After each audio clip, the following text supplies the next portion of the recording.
Voilà, donc bonjour, bonsoir à tous et merci d'être aussi nombreux autour de cet écran virtuel. Même si on ne voit pas vos visages, et ben voilà, ça fait plaisir de voir que vous êtes là et que vous nous faites confiance sur cette action-là.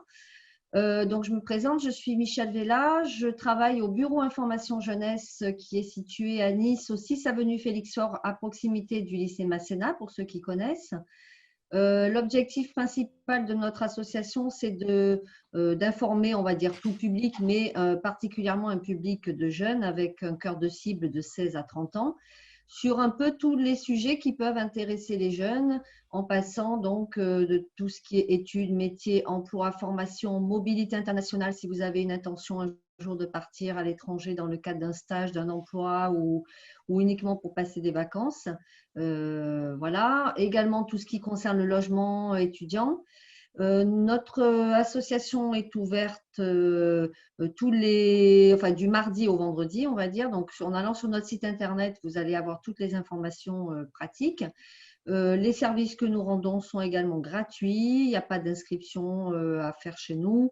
On a un accès Internet qui est également gratuit. Donc, il ne faut absolument pas hésiter à venir, quelle que soit la question que vous avez, la problématique que vous rencontrez.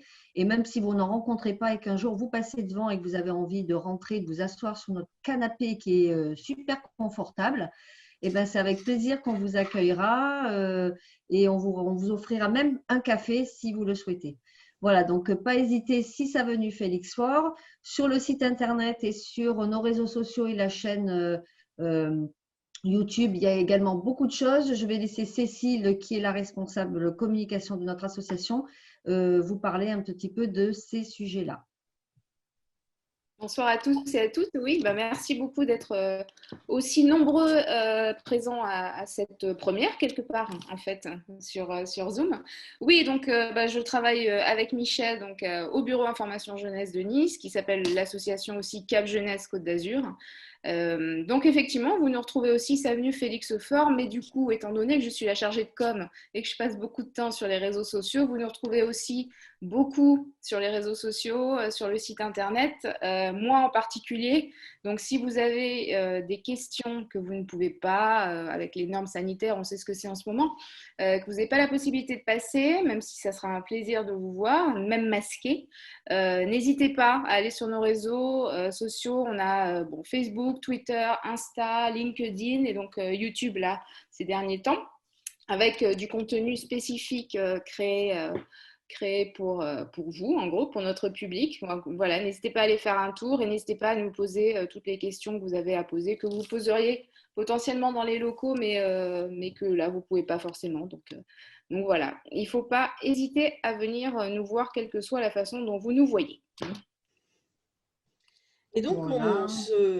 on se retrouve effectivement ce soir autour de la problématique de Parcoursup. Donc, moi, je suis Camille Héritier, je suis chargée d'orientation et d'insertion professionnelle à l'Université Côte d'Azur. Et ce n'est pas la première fois qu'on travaille avec Cap Jeunesse, notamment autour du forum Job d'été que vous connaissez peut-être, qui va, je pense, revenir cette année sous une forme un peu différente pour effectivement s'adapter à la situation sanitaire. Mais donc aujourd'hui, on parle Parcoursup, puisque vous êtes là pour ça. Et juste un petit mot, j'approuve le café de Cap Jeunesse, il est vraiment très bon, donc n'hésitez pas à passer les voir. Rien que pour ça, ça vaut le coup et je testerai bientôt leur canapé aussi, je pense. Voilà. Donc pour entrer plutôt dans le vif du sujet, donc on va parler Parcoursup et mode d'emploi. Voilà, j'espère que vous voyez tous bien. C'est tout bon. Parfait. Oui. Donc, l'idée ce soir même, c'est effectivement de vous présenter cette plateforme nationale.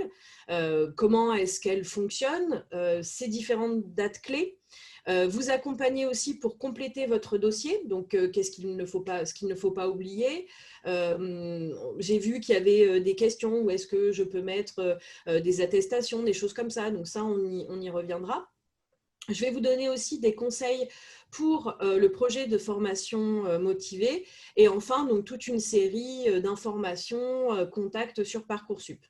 Alors, c'est vrai que ce qu'il faut bien comprendre, c'est que moi, aujourd'hui, je travaille effectivement pour l'Université Côte d'Azur, mais le but, ce n'est pas forcément ni de vous présenter les formations de l'Université Côte d'Azur, mais c'est vraiment de vous présenter la plateforme dans sa globalité et comment est-ce qu'elle fonctionne pour les formations dites sélectives ou non sélectives. Alors, malheureusement, je ne connais pas comment fonctionnent exactement toutes les formations, mais je vais pouvoir vous répondre globalement sur les choses importantes à savoir, comment votre dossier va être traité. Après, moi, je vous invite en ce moment à assister aux journées portes ouvertes, à essayer de rencontrer même virtuellement les responsables de formation. Il y a des événements en ce moment. Il y a eu des salons d'orientation, ce genre de choses. Donc voilà, vraiment pour avoir une information un peu plus spécialisée et détaillée par rapport à votre vœu ou à vos vœux qui vous intéressent. Donc Parcoursup, c'est une plateforme, on va dire, de préinscription. Elle est parfois présentée comme une plateforme d'orientation. Ce n'est pas tout à fait vrai. On retrouve beaucoup d'informations sur les formations, le nombre de places, les matières, ce qu'on va regarder, mais c'est avant tout un outil de préinscription. Et on y reviendra sur cette notion de préinscription pour les premières années d'enseignement supérieur. Alors, je ne peux pas toutes les lister, mais effectivement, on va y retrouver les licences, les BTS, les BUT, les bachelors universitaires de technologie qui remplacent les DUT. On va y retrouver les instituts d'études politiques, les CPGE, les IFSI, les écoles d'ingénieurs, les écoles d'architecture. Enfin, voilà, je ne peux pas toutes vous les lister. Alors, on peut toutes les retrouver sur Parcoursup, par rapport notamment à la recherche. Et puis, vous avez dans la foire aux questions toutes les formations qui sont proposées sur cette plateforme. Il y en a énormément. Et c'est effectivement pour la première année d'enseignement supérieur, ce qui veut dire que c'est à destination essentiellement des étudiants, des lycéens de terminale. Alors ne m'en voulez pas, j'ai l'habitude de parler d'étudiants. Pour moi, un lycéen, c'est quand même un étudiant ou un étudiant en devenir. Donc quand je parlerai d'étudiants, voilà, j'englobe vraiment toute la population estudiantine, que ce soit du pré-bac ou du post-bac. Donc, essentiellement à destination des lycéens de terminale, mais aussi donc, des étudiants en réorientation. Et j'ai vu effectivement dans le chat déjà des questions à ce sujet des réorientations. Cela inclut aussi, peut-être qu'il y en a qui sont intéressés parmi vous ce soir, ça inclut aussi donc, les personnes en reprise d'études qui veulent se réorienter vers une première année d'enseignement supérieur. À quelques exceptions près, notamment avec le Greta qui n'est pas forcément sur Parcoursup, mais en tout cas pour les premières années de licence, c'est le cas. Les étudiants, oui, en reprise d'études passent bien par Parcoursup. Alors, quelques dates clés assez importantes. Et la première, elle va concerner le fait d'ajouter des vœux. Donc, vous avez jusqu'au 11 mars pour émettre des vœux. C'est vrai qu'on vous le rabâche assez souvent, mais il faut savoir qu'au 12 mars, si vous vous réveillez avec une idée d'ajouter un vœu, cela n'est plus possible. J'insiste vraiment là-dessus. Vous avez la possibilité de faire jusqu'à 10 vœux, avec également des vœux multiples. Je sais que j'ai eu une question sur les vœux multiples et j'ai déjà un élément de réponse. Mais à mon avis, il ne faut pas se censurer, il faut en mettre le plus possible, même si après la réflexion, vous vous dites que finalement, vous n'avez pas forcément envie de candidater dans cette formation. Mais voilà, il faut savoir que le 11 mars, après le 11 mars, il ne sera plus possible d'émettre des vœux. Par contre, vous allez avoir un délai supplémentaire, et notamment donc jusqu'au 8 avril, pour compléter et valider ces dossiers et confirmer ces vœux. On y reviendra, je vous montrerai comment on fait et ce qu'il ne faut pas oublier de compléter. Et enfin, donc l'autre date qui va, j'en suis sûre, vous intéresser, ce sont les phases, la phase de réception des réponses à vos candidatures, donc ce qu'on appelle la phase d'admission, qui commencera donc à partir du 27 mai. À partir de cette date-là, vous allez pouvoir recevoir les réponses des établissements. Donc, pour compléter son dossier, alors, si vous avez besoin, je peux vous montrer tout à l'heure la plateforme, comment est-ce qu'on fait des vœux. C'est assez intuitif. Vous allez avoir une carte essentiellement de toute la France où vous allez pouvoir rentrer des mots-clés. Vous pouvez aussi choisir de vous positionner sur une seule partie de la carte. Et une fois qu'on a validé le vœu, alors moi ici j'ai pris l'exemple de la licence de droit, eh bien il va falloir que je complète ce vœu avant de pouvoir le finaliser. Vous voyez ici en rouge, hein, j'ai un élément dossier incomplet ou non confirmé, donc ça veut dire que j'ai encore des choses à faire pour que mon vœu soit pris en compte. Pour le moment, je l'ai juste fait, je l'ai juste émis, il est juste dans ma liste de vœux, mais il n'a pas encore été validé. Alors, pour valider et compléter son vœu, eh bien, il faut qu'on se rende, alors je vous remonte juste ici, il faut qu'on se rende sur le petit détail ici. Alors, pour répondre aussi à la question qui m'a été posée de savoir où est-ce qu'on peut mettre des fichiers complémentaires, eh bien, tout se passe ici dans le détail. Et donc, en cliquant sur détail, on va avoir cette information à l'image. Alors, vous voyez, Parcoursup est relativement bien fait, puisque là, tout ce qui est en rouge, c'est, excusez-moi, ce sont des éléments qu'il va falloir compléter. Donc ici, par exemple, donc la licence de droit va me demander un projet de formation motivé. J'y reviendrai. En gros, c'est la lettre de motivation pour laquelle, en tout cas, vous devez expliquer pour quelles raisons vous souhaitez venir dans cette formation. C'est aussi simple, mais c'est aussi compliqué que ça. Pour ce cas précis, donc moi je me suis inscrite en tant qu'étudiante en réorientation, j'ai la possibilité de déposer un fichier, vous voyez ici les pièces complémentaires et notamment une fiche de suivi d'un projet de réorientation. On en reparlera, je vous indiquerai tous les éléments pour pouvoir le compléter et pour éventuellement le faire signer, et je vous indiquerai aussi auprès de qui. Et donc là, on a éventuellement, en fonction des formations, d'autres pièces complémentaires que l'on peut déposer. Donc tout à l'heure, on avait un étudiant de STAPS qui voulait se réorienter en STAPS, qui demandait où est-ce qu'il pouvait mettre la licence de son club de foot, je crois, hein, c'était ça. Et donc, techniquement, s'il y a bien un endroit où on peut le mettre, c'est ici. Voilà. Ce n'est pas dit que vous ayez la possibilité de le faire, parce qu'il faut que la formation vous ait autorisé à déposer des fichiers supplémentaires. Là, par exemple, dans le cas précis de la licence de droit, il y a un questionnaire d'auto-évaluation. Il faut déposer l'attestation de passage pour prouver que vous avez bien fait ce questionnaire d'auto-évaluation. Donc ça, c'est une pièce qui vous est demandée par la formation. Bien souvent, on va surtout retrouver le suivi de projet de formation en réorientation, qui est donc uniquement pour les étudiants en réorientation. Et pour compléter donc cet élément, vous avez aussi parfois la saisie des bulletins qui vous est demandée. Je vais y revenir parce que normalement, quand vous êtes lycéen, vous n'avez pas à remplir ces bulletins. Ils sont déjà remplis en fait par votre établissement. Alors, voilà, donc c'est un petit peu ce que je vous ai déjà dit. Donc, il faut compléter son projet de formation motivé.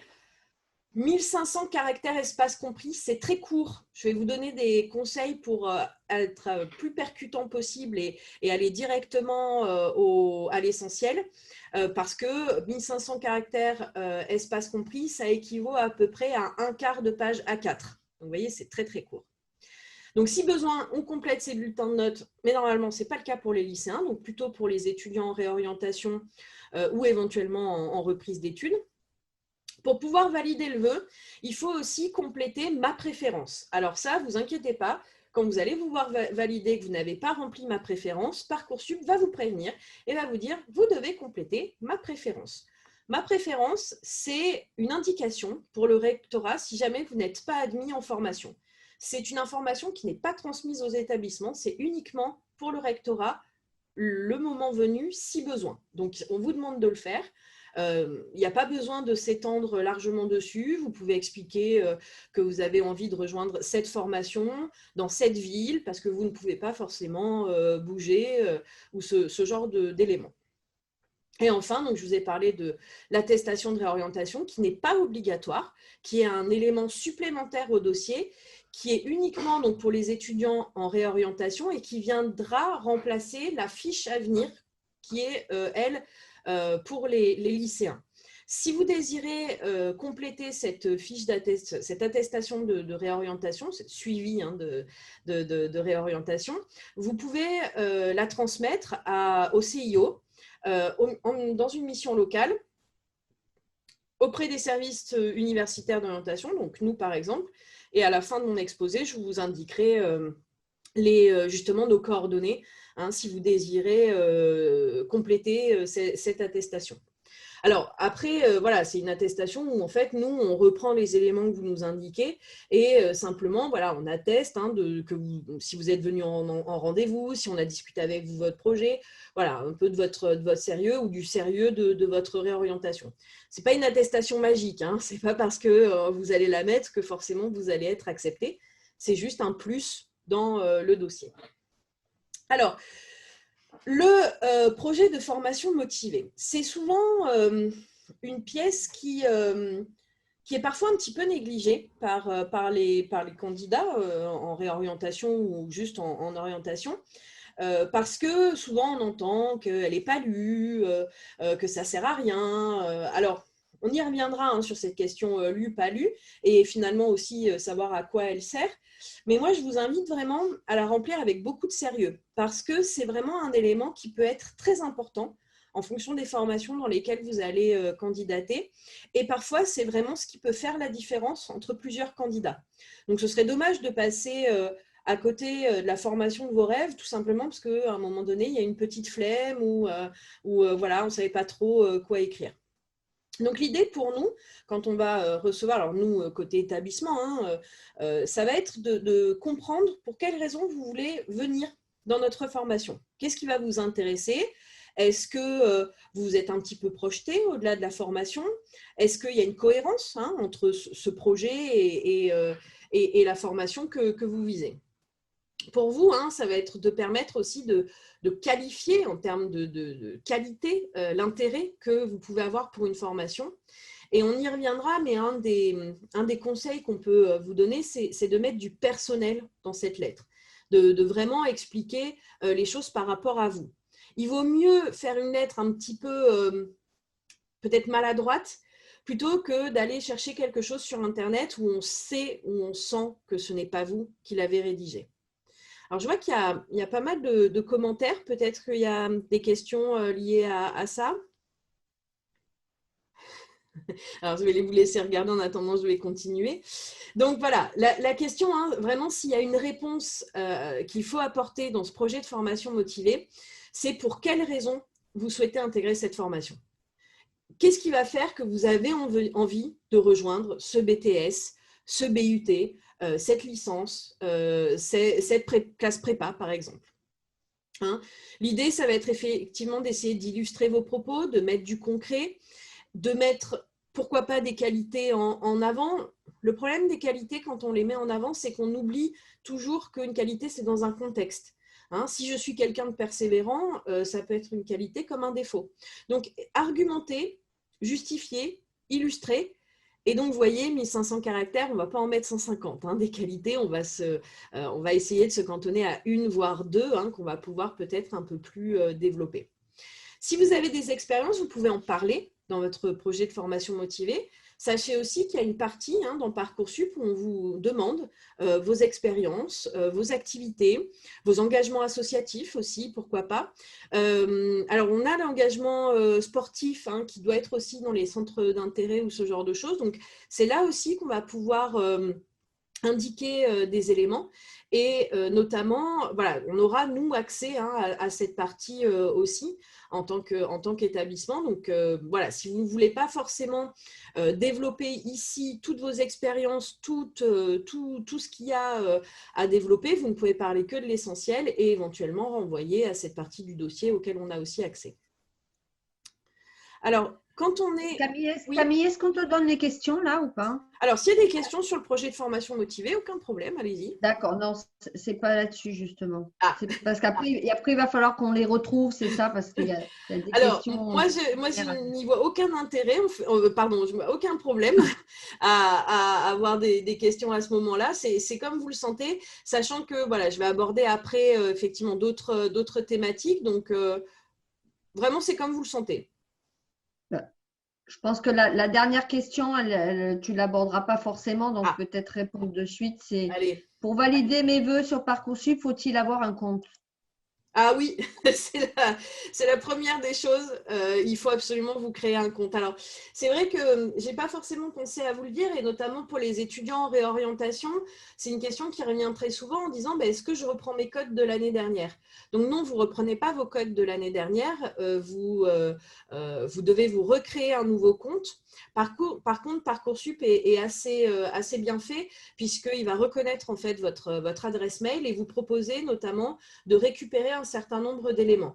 Donc non, bien sûr qu'il faut absolument se créer un compte. C'est peut-être effectivement là-dessus que j'aurais dû commencer tout simplement. Pour vous créer un compte, rien de plus simple, il faut un nom, un prénom, une adresse mail.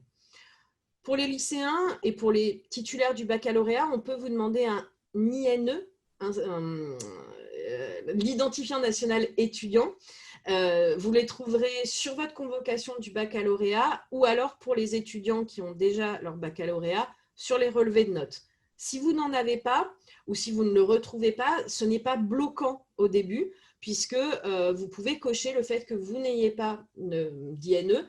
Par contre, effectivement, si vous dites que vous êtes bachelier français, bachelier d'un bac français, que ce soit en France ou à l'étranger, à un moment donné, ça risque de bloquer et il faudra remettre la main sur votre INE. Hein, voilà. Donc oui, il faut un compte pour répondre à la question.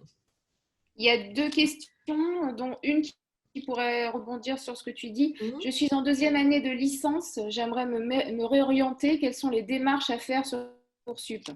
Voilà, donc c'est effectivement hein, tout ce qu'on vient de dire. Vous créez un compte, recherchez la formation qui vous intéresse, candidatez à la formation, complétez le dossier et notamment ce projet de formation motivé.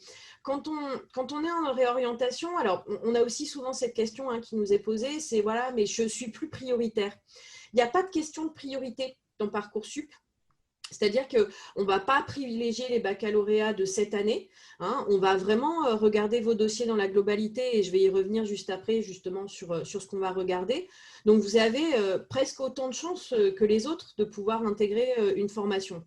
Le tout, c'est que vous venez de passer une année déjà dans l'enseignement supérieur, ou pas, d'ailleurs, vous avez peut-être fait autre chose, hein, valoriser aussi ce que vous avez fait. Peut-être que cette année aussi a été l'occasion de vous apercevoir que la formation que vous avez suivie n'était pas pour vous, dans le sens organisation, par exemple, voilà, dans la licence, trop d'autonomie, pas assez cadré, trop anonyme, par exemple, et donc, voilà, de vouloir aller vers une formation un peu plus encadrée. Voilà, donc c'est vraiment pour les démarches, hein, pour les réorientations, c'est exactement les mêmes que pour les lycéens. C'est exactement les mêmes pour tous ceux qui veulent intégrer une première année à l'université. Ok, on a des questions techniques. si je file... Ah, alors, je t'ai perdu. Pardon, tu m'entends? L'inscription, est-ce que je pourrais toujours modifier la partie activité et centre d'intérêt? Alors, je vais arrêter le partage d'écran quelques minutes, comme ça va être peut-être un peu plus facile. Donc, c'était, voilà, si je finalise mon inscription, est-ce que je pourrais toujours modifier la partie activité et centre d'intérêt? Normalement, vous avez pour cette partie-là jusqu'au 8 avril aussi pour modifier tous ces éléments-là. Donc, a priori, je dirais que oui, même si vous finalisez votre dossier, vous devriez pouvoir modifier cette partie-là. Si vous voulez, ce qu'il faut savoir, c'est que nous, alors que vous validiez, on va dire, le vœu maintenant ou au 8 avril, nous, on va tout recevoir en même temps. Donc, ce n'est pas parce que vous validez aujourd'hui qu'on va recevoir votre dossier avant. C'est pour ça, justement, qu'on vous laisse notamment jusqu'au 8 avril pour pouvoir compléter toute cette partie-là. Et effectivement, hein, vous avez la possibilité de tout modifier, cette partie activité et centre d'intérêt, pas forcément là maintenant tout de suite, mais de prendre le temps de le faire, ce qui n'empêche pas effectivement de valider vos vœux. Vraiment, pour valider les vœux et donc compléter vos dossiers, de toute façon, tant que vous n'avez pas fait ce qu'il faut, le vœu restera en rouge hein, avec ce petit élément qui vous dira attention, le vœu n'est pas complet ou n'est pas validé. Donc ça, ce sont des choses que vous pourrez voir effectivement après, revenir dessus aussi si besoin. Alors, je vois Il y a qu'il y a deux plein de questions, questions. Maintenant, je les peut-être, vois Fatih. comme je ne suis plus en partage d'écran. Oui, l'INE, il est bien indiqué sur la convocation du baccalauréat ou pour les étudiants qui sont donc déjà titulaires du baccalauréat, c'est sur votre relevé de notes. Voilà. Après, si si vous ne le trouvez pas ou quoi que ce soit, n'hésitez pas à demander à votre établissement. Que vous soyez dans le secondaire ou dans le supérieur, normalement, ce sont le genre d'informations que l'administration a sur vous. Alors, je ne rentre pas dans tous les détails parce que si vous êtes bachelier, alors voilà, il y a d'autres numéros, des numéros Océan. Voilà, ça dépend effectivement de ce que vous préparez comme baccalauréat. Ce qu'il y a de bien, c'est que sur Parcoursup, il y a une foire aux questions et une foire aux questions qui est vraiment très bien faite, qui est thématique, dont je voulais vous parler à la fin, mais du coup, j'en profite pour en parler maintenant. Et donc, à chaque fois, vous avez des conseils. Voilà, si vous ne trouvez pas votre numéro INE, il vous indique bien où il est il vous donne exactement le même conseil que moi si jamais si jamais vous ne trouvez pas ce qu'il faut, quoi. Alors, j'en profite aussi sur une question pour des formations qui demandent de payer des frais de dossier. Donc, c'est vrai, ça peut arriver. Ce n'est pas la norme, c'est-à-dire que ça va être relativement rare. La dernière fois que j'en ai entendu parler, c'était notamment pour les écoles d'architecture qui vous demandent des frais de dossier. Alors, c'est pas… je ne me rappelle plus de la somme. J'ai en tête 30 €, mais c'était peut-être 60 €. Voilà, je ne voudrais pas vous dire de bêtises. Il y a aussi parfois des frais de concours, si vous tentez des concours, par exemple en école d'ingénieur. Donc, malheureusement, si vous voulez déposer le dossier, il faut payer ces frais de dossier, ces frais d'inscription. Donc oui, si vous voulez déposer le dossier, il va falloir les payer, en effet. Encore une fois, ce n'est pas la norme, c'est-à-dire que vous avez beaucoup de formations qui ne vous demanderont pas de payer, qui ne vous demanderont pas de payer du tout, les frais seront plus tard, au moment de l'inscription. Et normalement, vous trouvez aussi justement sur Parcoursup et sur les fiches de formation, les frais pour l'année en cours, voire pour l'année à venir, en fonction du type de formation. Par exemple, nous, dans l'enseignement supérieur public, les frais d'inscription sont fixés chaque année par le ministère. Donc, on n'a pas encore exactement à l'euro près la somme que l'on va vous demander pour payer l'inscription. On vous donne celle de l'année dernière qui reste grosso modo la même d'une année sur l'autre, mais parfois, ça peut un petit peu évoluer. Alors, je vois qu'il y a plein de questions, ça fait plaisir en tout cas. Je vois que vous avez beaucoup de questions sur la plateforme. Est-ce que j'en ai peut-être oublié avant? Je vais essayer. Alors, il y en a une qui revient. Oui, sur le vœu avant le 11 mars.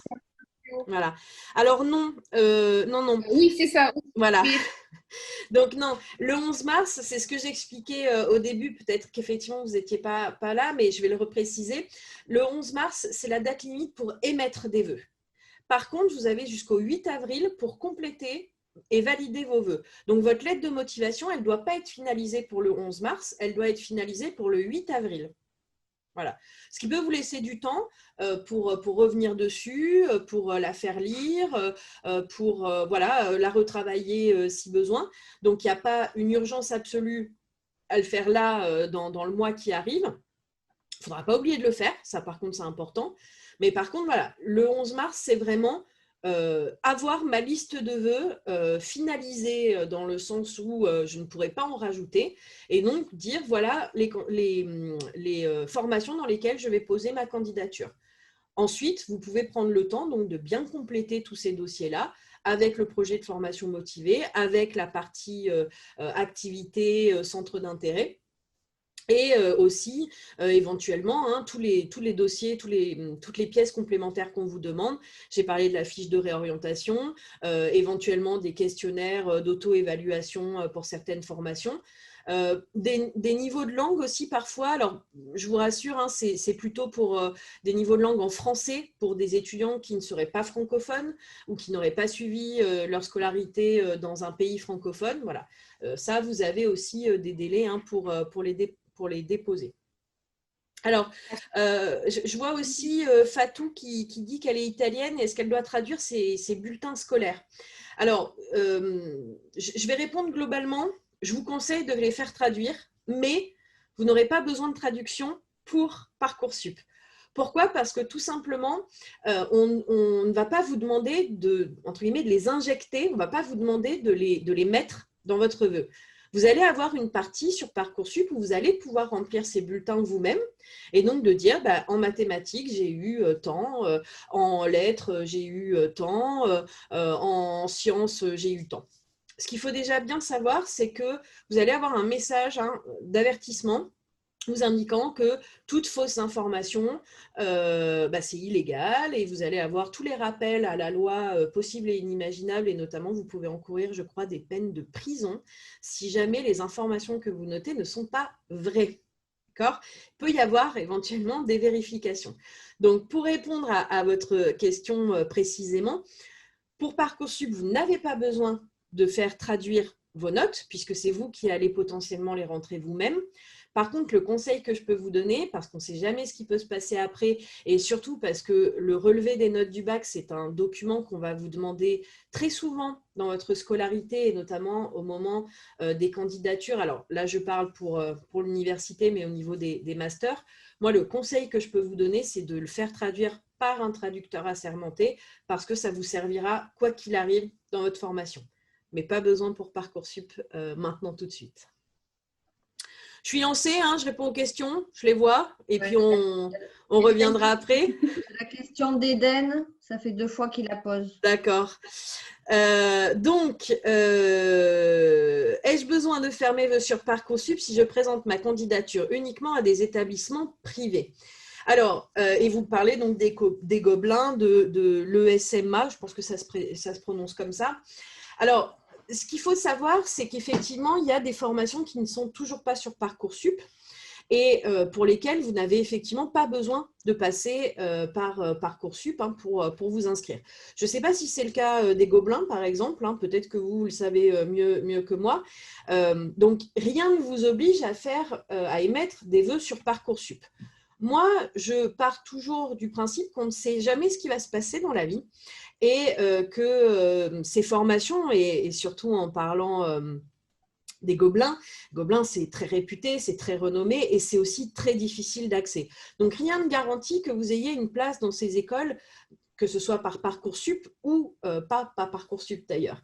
Donc, moi, je privilège, le conseil en tant que conseillère d'orientation sera toujours le même, prévoyez des plans B. Et donc, les plans B peuvent passer par Parcoursup. Rien ne vous oblige à faire des vœux. Vous pouvez aussi avoir d'autres projets et vous dire c'est ça ou rien, aucun souci là-dessus. Mais c'est vrai que si votre envie, c'est quand même de continuer vos études et finalement de se dire si ce n'est pas là, c'est ailleurs, oui, je vous invite à faire des vœux sur Parcoursup pour des formations, qu'elles soient sélectives ou non. Et c'est d'ailleurs un conseil que je donnerai aussi, c'est de ne pas faire que des vœux sélectifs et d'essayer effectivement de faire un vœu dans une formation dite non sélective, donc une licence, au cas où vos plans ne se déroulent pas comme prévu. Voilà, c'est un petit peu les choses importantes. Alors, j'ai pas mal de questions. Je vois que vous êtes très actifs, ça fait plaisir. Donc, Jessica m'a posé aussi cette question, effectivement, par mail. Et donc, je l'ai invitée à la reposer parce que j'ai trouvé que c'était une question intéressante. Et donc, elle me disait effectivement qu'elle voulait faire une année de césure post-bac. Et elle se posait la question de savoir s'il valait mieux s'inscrire cette année sur Parcoursup ou l'année prochaine. Eh bien, la réponse, c'est les deux, mon capitaine. Alors, je vais m'expliquer. La césure, alors déjà, la césure, qu'est-ce que c'est? L'année de césure, c'est pour un étudiant qui est admis à passer en année supérieure la possibilité, dans un cursus, de le mettre en pause, on pourrait dire comme ça, pour aller faire un projet un peu plus personnel. Alors, ça peut être des projets de plein de formes différentes. Ça peut être un service civique, ça peut être un séjour à l'étranger. Nous, à l'université, on propose aussi, pourquoi pas, la possibilité de faire des stages de longue durée dans les césures. Tout ça, ce sont les modalités effectivement qu'il faut voir avec votre établissement d'accueil, puisque c'est lui qui va imposer aussi ces critères pour pouvoir rentrer ou non dans ce cadre de césure.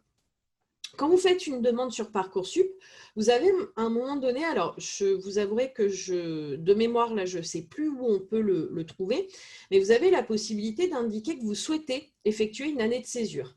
L'idée, c'est qu'on vous inscrit dans la formation avec un coût très réduit. Alors, je parle de l'université. Attention, ce n'est pas partout pareil. Hein, voilà, je vais parler de ce que je connais. Donc, à l'université, on vous propose en fait de vous inscrire. Vous avez le statut étudiant et vous partez donc faire votre projet.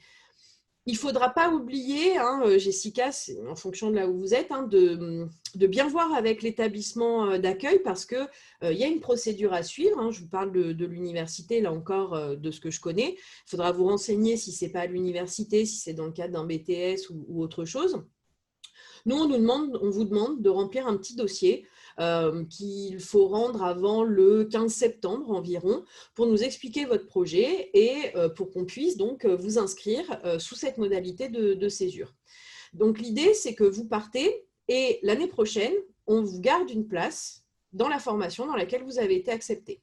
Ça, c'est le deal qu'il y a entre vous et l'établissement. Donc, vous avez effectivement intérêt à candidater cette année, parce que vous pouvez avoir la formation qui vous intéresse. Mais si jamais, après votre année de césure, vous vous dites bah, « finalement, je ne me vois pas entreprendre des études là-dedans », eh bien, vous pouvez postuler à nouveau sur Parcoursup pour une autre formation. Hein, rien ne vous empêche. Vous n'êtes pas marié avec la formation, hein, donc vous pouvez, entre guillemets, aller voir ailleurs si jamais vous changez d'avis. Donc, vraiment, je vous conseille de faire les deux. Voilà. Alors, j'ai encore pas mal de questions et je vois que j'ai des questions notamment en privé. Alors, là, effectivement, j'ai arrêté le partage d'écran, donc je vois bien les questions. Par contre, quand je remettrai le partage d'écran, je ne les vois pas, donc n'hésitez pas à les poser en public. Hein. Je remettrai mon adresse mail si jamais vous voulez me poser des questions vraiment très personnelles à la fin. Hein, et Cap Jeunesse aussi mettra mes coordonnées comme il faut pour que vous puissiez me poser vos questions. Alors, j'ai répondu sur les frais d'inscription. Et donc, voilà, sur l'apprentissage, comment faire pour trouver de l'apprentissage maintenant, après les validations, comment faire? Alors, c'est vrai que les vœux en apprentissage, c'est un petit peu particulier. C'est une catégorie à part dans Parcoursup. Pourquoi? Parce que l'apprentissage, on a une double sélection. Première sélection, c'est celle de la formation qui va vous accepter dans cette formation en apprentissage, mais sous réserve que vous trouviez un contrat d'apprentissage et donc de la double sélection de trouver une entreprise. Alors, on ne vous demande pas en tant que futur étudiant de trouver une alternance ni avant le 11 mars, ni avant le 8 avril, ni même avant le 27 mai, qui sont les réponses des candidatures. Maintenant, ça ne veut pas dire qu'il faut se laisser aller. Donc, vous pouvez commencer à chercher dès maintenant pour la rentrée prochaine, disant voilà, j'envisage de faire telle formation en alternance. Je suis à la recherche donc d'un contrat, d'une entreprise qui accepterait de m'accueillir et donc aussi de présenter la formation pour laquelle vous souhaitez être en alternance. En général, et c'est le cas à l'université, donc encore une fois, je suis désolée, je vais parler de ce que je connais. Nous, on a des services qui vous accompagnent pour ça et donc qui vont vous proposer des visios, qui vont vous proposer un accompagnement, qui vont proposer de revoir votre CV pour justement vous accompagner et essayer avec vous de trouver une entreprise. Donc, non, il ne faut pas le trouver maintenant, l'entreprise, mais vous allez avoir effectivement jusqu'à la rentrée, si jamais vous êtes accepté dans la formation, pour pouvoir finaliser un contrat d'apprentissage. Et en général, là aussi, attention, il y a des cas particuliers, mais en général, les établissements vous accompagnent dans ces démarches-là, puisque de toute façon, vous avez besoin d'éléments que seule la formation peut vous apporter, notamment sur le rythme ou ce genre de choses. Voilà. Alors, je profite, vous voyez peut-être à l'écran, on vous a mis quelques sondages pour savoir comment vous avez eu connaissance de de cet atelier. On en aura d'autres, des petits sondages, donc n'hésitez pas à répondre pour voilà, qu'on puisse un peu s'améliorer dans les années à venir. Alors, Eden, je reviens sur votre question, je la vois maintenant. Donc, si vous êtes admis dans une des écoles privées et que je n'ai pas besoin de faire de vœux, donc oui, l'idée c'est ça, hein, si vous êtes accepté dans une autre formation, en dehors de Parcoursup, vous n'avez aucune obligation de faire des vœux sur Parcoursup. Par contre, attention à la temporalité, c'est-à-dire que là, vous avez jusqu'au 11 mars pour émettre des vœux. Je reviendrai peut-être après. Éventuellement, vous aurez la possibilité de refaire des vœux après dans ce qu'on appelle la phase complémentaire. La phase complémentaire, c'est à partir du 16 juin. Je vais en toucher deux mots. Vous ne pourrez faire des vœux que dans les formations où il reste de la place. Donc, ça a aussi un des avantages, c'est que vous n'avez pas forcément le choix qui vous intéresse. Donc oui, si avant le 11 mars, vous êtes accepté dans la formation, vous savez que c'est celle que vous voulez suivre, rien ne vous oblige à faire un vœu sur Parcoursup. Moi, je vous invite quand même à en faire un au cas où, toujours, et vous pourrez, le moment venu, à partir du 27 mai, refuser la proposition en disant « Merci, j'ai déjà trouvé une formation en dehors de Parcoursup. » Voilà, moi, vraiment, l'idée, et peut-être qu'on y reviendra quand je vous parlerai de ça, c'est d'éviter de vous retrouver dans une situation où vous n'avez absolument rien avant l'été, quoi.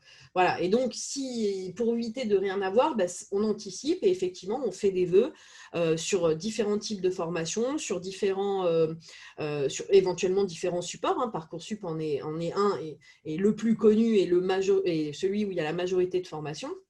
Mais il y a effectivement d'autres établissements qui recrutent sans passer par Parcoursup. Alors, je vais essayer de m'y retrouver. Alors, est-ce que faire des vœux en Outre-mer réduit les chances d'être accepté? Alors, Yasmine, c'est une question assez intéressante. On ne va pas forcément parler que de l'Outre-mer. Alors, il faut distinguer les vœux sélectifs des vœux non sélectifs. Alors, les vœux sélectifs, ce sont les BTS, les BUT, les classes prépa, les IFSI, les instituts d'études politiques, bref, tous ceux qui vont filtrer, entre guillemets, l'accès à leur formation, soit par des dossiers, soit par des concours, quand on peut les organiser en fonction du contexte. J'en ai oublié plein. Hein. Vous avez aussi, hein, j'en ai parlé, les écoles d'ingénieurs, bref, voilà.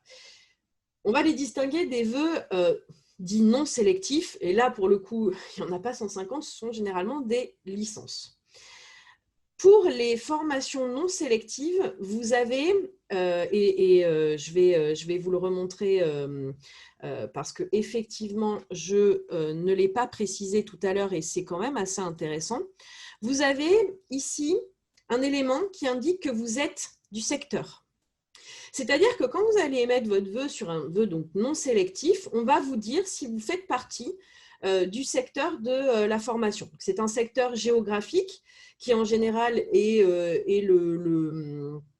comment on appelle ça, la région académique, hein, souvent. Alors, pas la région académique, c'est souvent l'académie, voilà, mais pas forcément dans sa globalité, ça dépend un peu des territoires. Et donc, si par exemple vous êtes domicilié en Outre-mer et que vous voulez justement faire un vœu en Outre-mer, eh bien, il sera indiqué ou non si vous êtes du secteur. Par contre, ce n'est pas le cas des filières sélectives, donc tous ceux que j'ai cités et bien d'autres que j'ai oubliés, où là, il n'y a pas de secteur géographique. Donc, la sélection, ce sera la même pour tout le monde, peu importe d'où vous venez, peu importe si c'est à côté de chez vous ou si c'est à 3 000, 5 000, 10 000, 15 000, 20 000 kilomètres. Donc, à ce niveau-là, c'est pas comment on appelle ça, la géographie ou le lieu qui est important, mais c'est effectivement le type de formation dans lequel vous allez candidater. Hein. Voilà, j'espère que j'ai répondu à votre question et si ce n'est pas le cas, n'hésitez pas à préciser ces éléments. Alors, Emma, avant de s'inscrire sur Parcoursup, faut-il avoir fait son dossier de bourse? Alors non, ce n'est pas une condition sine qua non pour s'inscrire sur Parcoursup. Par contre, dans Parcoursup, vous allez justement avoir des éléments sur ce qu'on appelle le dossier social étudiant et notamment des liens avec tout d'abord une simulation pour voir si effectivement vous êtes ou non éligible à la bourse sur critères sociaux qui est gérée donc, par les Crous. Ce qu'il faut savoir, c'est que les critères pour les bourses du lycée et pour les bourses de l'université sont différentes. Donc, il ne faut pas hésiter à faire cette simulation. Alors, on va vous demander un revenu fiscal de référence, ce genre de choses. Demandez à vos parents. En général, ils connaissent ce genre de choses qu'on peut leur demander. Là aussi, aucune obligation de faire une simulation. Si vous ne voulez pas la faire, vous ne la faites pas. Et de toute façon, pour faire ces demandes de bourse, mais également de logement, on va vous demander effectivement de vous créer votre dossier social étudiant. Alors là aussi, il y a tous les liens dans Parcoursup, vous ne pouvez pas vous tromper. Et donc, ce sont des demandes de bourse qui vont après remonter directement donc, au Crous qui gère ces demandes de bourse et de logement. Il y a un délai pour le faire. Alors, je ne l'ai pas en date, mais je crois que c'est le 15 mai, aux alentours du 15 mai. Voilà, je crois que c'est 15 janvier, 15 mai à peu près. Et donc, j'attire aussi votre attention, parce que ça, on n'y pense pas forcément, que c'est un renouvellement à demander chaque année. Donc là, c'est la première année peut-être pour vous parce qu'il y a Parcoursup, mais l'année prochaine, si tout va bien et que vous passez en année supérieure, il faudra à nouveau demander cette bourse. Alors attention aussi parce que la bourse, donc c'est pour une très très grande majorité de formations. Toutes ne sont pas éligibles à la bourse du Crous et certaines sont aussi éligibles à des bourses de la région, notamment pour tout ce qui est sanitaire et social de mémoire. Voilà, mais ça, les établissements sont au courant, ils peuvent vous accompagner aussi là-dedans. Donc, il ne faut pas hésiter à leur poser la question, même si ça ne dépend pas d'eux. En général, ils vous orienteront vers le bon interlocuteur. Voilà. Une question de Jade également. Oui. Pour les écoles avec un concours d'entrée, quand faut-il payer les frais de concours ? Eh bien, ça dépend de l'école. Ça dépend de l'école. Alors, en général, l'information est relativement bien indiquée. Si ce n'est pas le cas, si ce n'est pas indiqué sur Parcoursup, là, vraiment, n'hésitez pas à contacter alors, à la fois l'école ou si vous avez un lien vers un site, parce que je sais qu'il peut exister des concours type concours passerelle, ce genre de choses. Et en général, toutes ces informations, elles sont bien indiquées quelque part. De toute façon, dites-vous bien que dès qu'il est question d'argent, à un moment donné, on viendra à vous s'il y a besoin. Si vous ne faites pas les choses dans les temps ou ce genre de choses, voilà, on vous relancera sans problème.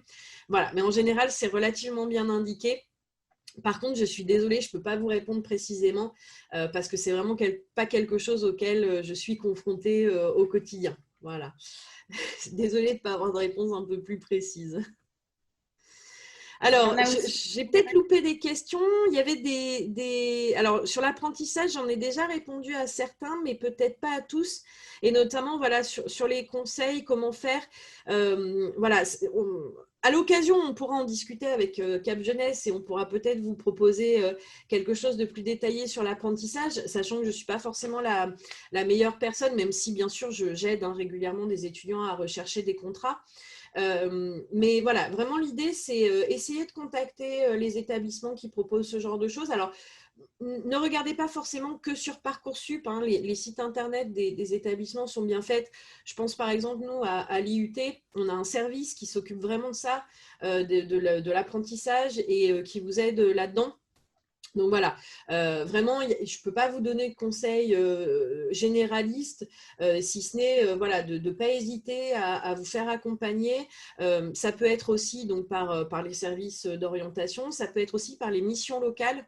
On n'y pense pas souvent, mais les missions locales, elles peuvent aussi vous aider dans ces démarches-là. Donc n'hésitez pas à les solliciter. Alors, oui, alors s'il y a des formations qui ne se trouvent pas sur Parcoursup, ça arrive. Dans ces cas-là, contactez directement l'établissement. Toutes ne sont pas encore sur Parcoursup, on en a de plus en plus. C'est une plateforme qui tend voilà, à s'étendre, notamment vers les formations privées. Donc voilà, vraiment le conseil, si vous avez déjà vu une formation qui vous plaisait mais que vous ne la trouvez pas sur la plateforme, c'est peut-être parce qu'elle n'y est pas tout simplement, sinon éventuellement chercher avec d'autres mots-clés. Mais n'hésitez pas à contacter les établissements, ils sont toujours intéressés quand ils ont des candidats. Alors, les cas de réponse défavorable, est-ce qu'on sera averti? Donc oui, vous allez être averti. Alors, je regarde si j'ai éventuellement d'autres questions. Alors, je vais essayer de reprendre peut-être à un moment donné le fil de ma présentation, mais vous avez tellement de questions pertinentes que ça va être compliqué.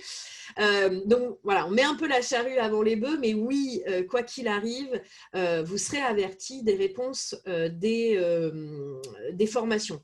Alors, je vais à nouveau partager ma présentation où justement j'aborde cette question. Alors, je reviendrai sur le projet de formation motivée si ça vous intéresse. Pour que vous puissiez effectivement avoir quelques conseils. Donc, à partir du 27 mai, vous allez effectivement pouvoir recevoir un certain nombre de réponses qui sont donc sur le slide et je vais y revenir un peu plus en détail. Et donc, notamment, en cas de refus, quand on parle de refus, on parle d'une formation sélective qui aurait donc refusé votre candidature, puisque les formations non sélectives ne peuvent pas refuser votre candidature, dans le sens où elles ne peuvent pas vous répondre non. Dans les formations sélectives, vous allez avoir la possibilité effectivement d'avoir une réponse affirmative très rapidement, pourquoi pas dès le 27 mai, en tout cas j'espère pour vous. Vous allez pouvoir être positionné en liste d'attente, donc c'est ce qu'on appelle en attente. Je vais y revenir dessus. Et enfin, donc, les formations sélectives peuvent vous refuser l'accès et donc vous pouvez avoir effectivement un refus. Et donc là, dès le 27 mai, vous aurez cette information. Et dès le 27 mai, vous saurez si vous êtes accepté quelque part, si vous êtes refusé ou si vous êtes en attente. Pour les formations donc, non sélectives, comme les licences, on a le fameux « oui », où vous êtes accepté tout de suite, la possibilité d'être mis sur une liste d'attente, mais on a aussi une réponse un petit peu particulière qui est le « oui-si », qui est un dispositif d'aide à la réussite. Alors, j'ai vu qu'il y avait une nouvelle question qui était arrivée, mais je vais en profiter quand même pour parler du oui-si. C'est un dispositif d'aide à la réussite et donc, à partir du moment où vous êtes accepté dans ce dispositif-là, vous êtes obligé de le suivre. C'est-à-dire que nous, on vous accepte dans la formation, mais uniquement si vous suivez ce dispositif d'aide à la réussite. Il est vraiment fait là pour vous aider, c'est vraiment quelque chose qui est mis en place. On va mettre des moyens supplémentaires pour vous accompagner dans la réussite de cette première année. Ça peut prendre différentes formes. Ça peut être une année sur 2 ans, ça peut être du tutorat, ça peut être des cours supplémentaires, des remises à niveau, des rendez-vous individuels. Souvent, c'est même un mix. Vous voyez, là, par exemple, je crois que c'est pour la licence d'économie-gestion. Donc, le tutorat sur environ 30 heures sur l'année. Donc, ça, c'est un type de réponse que vous pouvez aussi recevoir. Alors, du coup, je ne voyais plus la question. Est-ce qu'il y avait un autre complément éventuellement? Non, il y avait quelque chose sur la faculté de médecine. Est-ce que c'est une formation sélective ou non sélective? Alors, la faculté de médecine, donc aujourd'hui, je vais arrêter le partage d'écran. Donc, sur la formation de médecine, on parle de 2 types de licences. Ce sont des licences PASS, portail accès santé, ou une licence qui s'appelle la LAS, licence accès santé. Alors, ce sont 2 formations un peu différentes. Je ne vais pas rentrer dans le détail aujourd'hui pour la simple et bonne raison qu'on pourrait y passer 2 heures à tout vous expliquer. Et je vais vous renvoyer sur effectivement la fac de médecine. Alors, je ne sais pas si leur journée porte ouverte est passée, mais si ce n'est pas le cas, allez regarder, allez les rencontrer, allez les regarder. Donc non, ce sont des licences, le PASS et LAS, ce sont des licences. Ce ne sont pas des licences qui peuvent vous refuser. Maintenant, il y a bien quelque chose qu'il faut comprendre, c'est que quand on dit que la filière est non sélective, ça ne veut pas dire non plus que vous êtes sûr d'avoir une place. Alors, je ne vais pas vous faire paniquer, mais notamment les filières PASS et LAS l'année dernière ont été extrêmement demandées. On a eu, si ma mémoire est bonne, et c'est assez impressionnant, on a eu 12 000 vœux sur les PASS et les LAS. Et je vous assure que on est sur ce volume-là. C'est énorme. Je n'avais 8 ou 9 passes ou LAS différentes. Et donc, on a 600, 700, 800 candidats qui ont multiplié donc, par 8 ou 9 leur positionnement, leurs vœux sur ces filières. Donc, l'idée, c'est que ces filières-là sont très demandées et en fonction eh bien du classement, puisque quand on va recevoir les dossiers, on va les classer dans les filières non sélectives, on va les classer du premier jusqu'au dernier qu'on reçoit. Et en fonction de votre classement dans cette liste, eh bien, il se peut que la formation soit complète avant qu'on arrive à votre place dans la liste d'attente. Donc non, ce n'est pas sélectif, au sens où on ne peut pas vous dire non, mais c'est une filière, les PASS et les LAS en général sont des filières qui, l'année dernière en tout cas, et ça a été mis en place l'année dernière, donc on n'a pas forcément beaucoup de recul, sont des filières où nos listes d'attente n'ont pas forcément été épuisées. Ce qui ne veut pas dire que les étudiants n'ont pas pu s'inscrire dans une PASS ou une LAS, mais parfois, ça a pu être un choix peut-être plus par défaut. Par exemple, on a eu, je crois, des LAS, alors je vais peut-être vous dire des bêtises, mais je crois en lettres que l'on a réouvert en procédure complémentaire parce qu'on n'avait pas forcément fait le plein sur cette filière-là. Donc, la question à se poser, effectivement, c'est qu'est-ce qu'on a vraiment envie de faire? Est-ce qu'on a vraiment envie de suivre une filière en santé?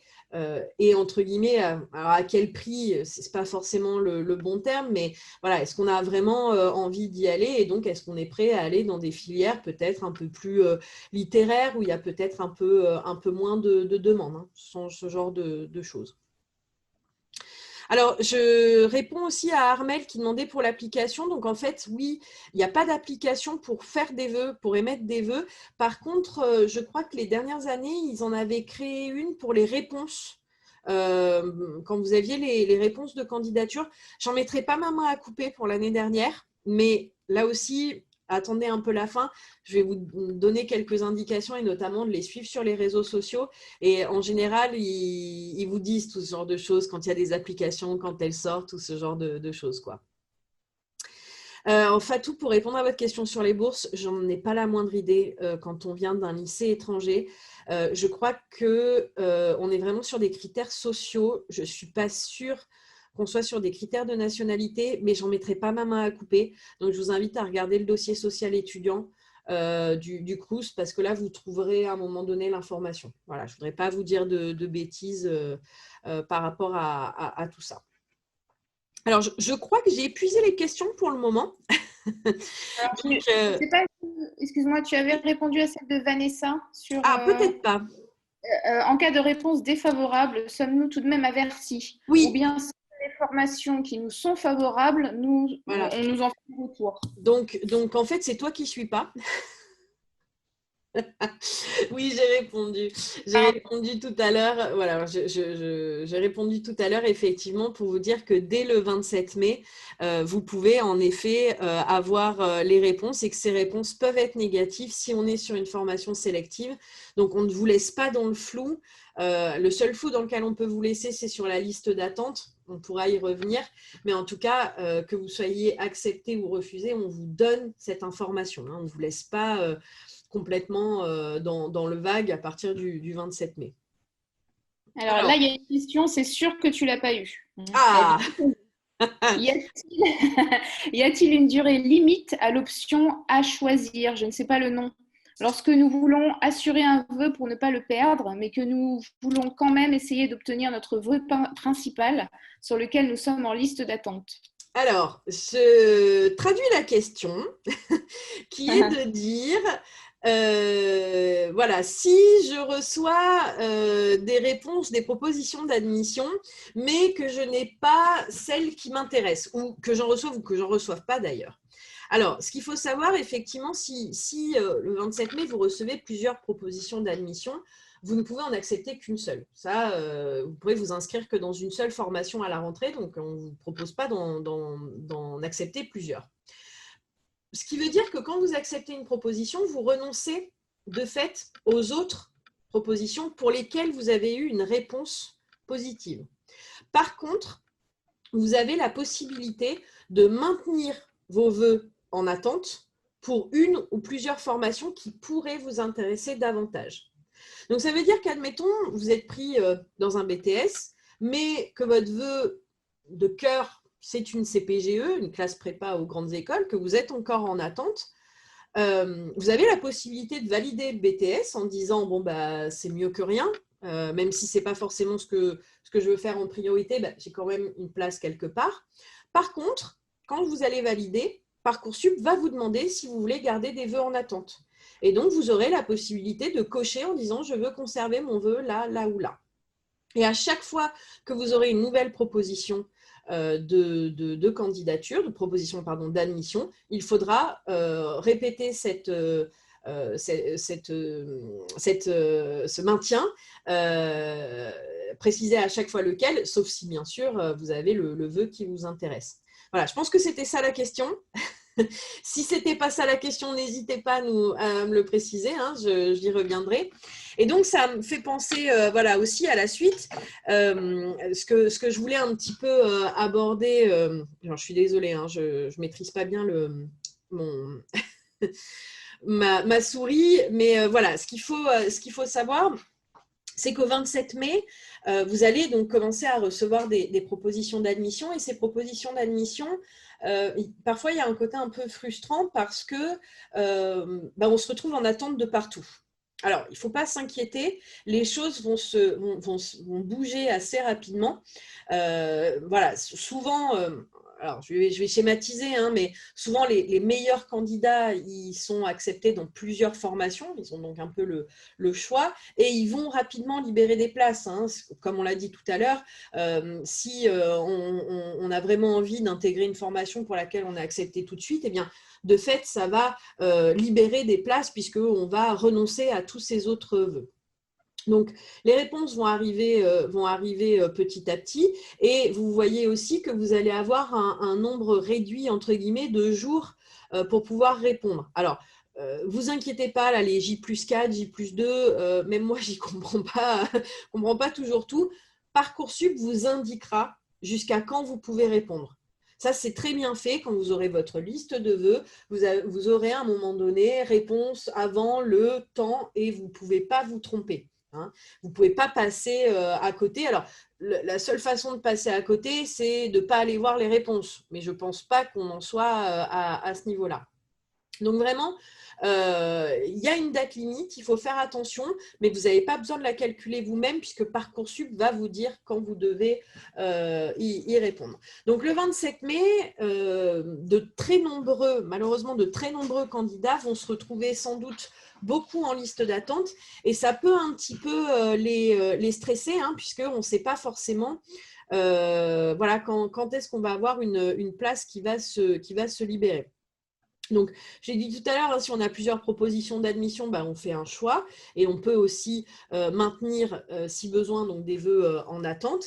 Et par contre, si on n'a que des réponses en attente, ce qui peut arriver, là, vous n'avez rien d'autre à faire qu'attendre. Voilà, malheureusement, les listes, vos vœux vont être maintenus automatiquement, donc vous n'avez rien à faire de particulier.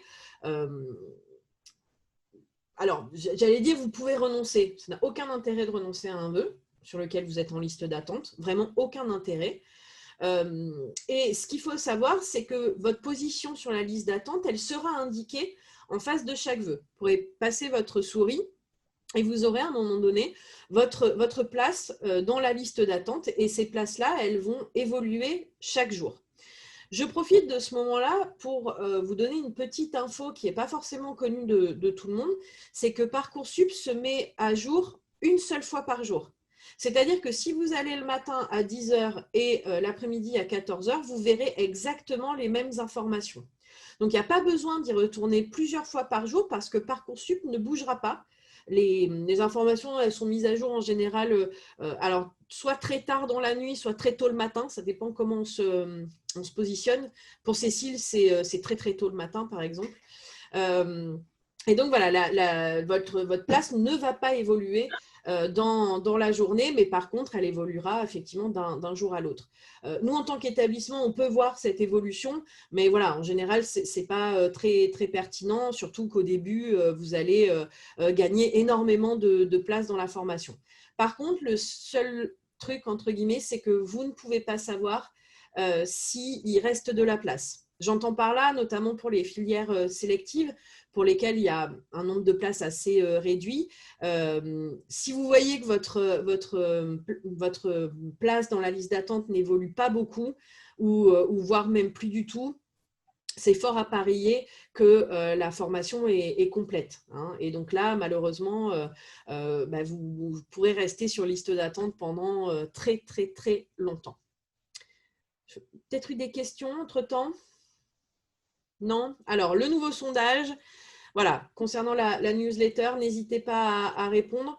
Je vais en profiter pour alors, je n'ai pas mis cette info, mais je vais quand même vous en parler. Ce qu'il faut savoir, c'est que, comme je vous ai dit tout à l'heure, et pour répondre à une question, vous pouvez très bien faire des vœux uniquement sélectifs. Rien sur la plateforme ne vous oblige à faire un vœu dans une filière non sélective. Vous pouvez demander plusieurs BTS, plusieurs BUT, plusieurs classes prépa, plusieurs IFSI, ce que vous voulez. Le risque, c'est que vous pouvez être refusé de partout. Et donc, vous pouvez, au 27 mai, malheureusement, avoir des réponses négatives de partout.